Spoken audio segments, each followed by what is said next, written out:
Ari mund t'i lë meshkujt steril. Është kjo deklarata që ka ndezur debate nëpër rrjetet sociale, sa ndikon mbajtja e arit tek meshkujt në fertilitet.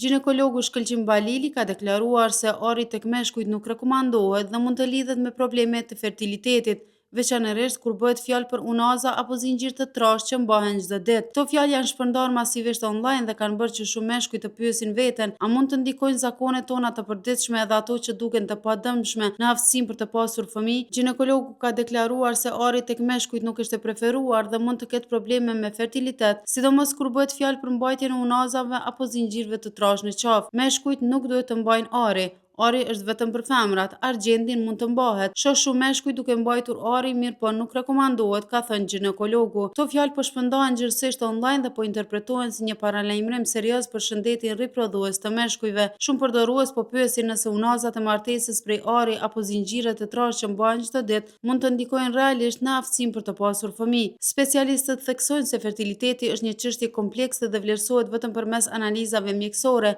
Megjithatë, ky paralajmërim ka mjaftuar që shumë meshkuj të ndalen të reflektojnë dhe të rishikojnë zakonet e tyre. Interesante është se edhe Islami e ndalon mbajtjen e arit për meshkujt. Profeti Muhammed e ka ndaluar arin për burrat dhe e ka lejuar vetëm për gratë. Një ndalesë që sot po shihet nga shumë kush edhe si urtësi shëndetësore, jo vetëm fetare. Në një kohë kur gjithnjë më shumë çifte përballen me probleme të fertilitetit, ky paralajmërim po i bën shumë meshkuj të rimendojnë zakonet e tyre dhe zgjedhjet që bëjnë në jetën e përditshme.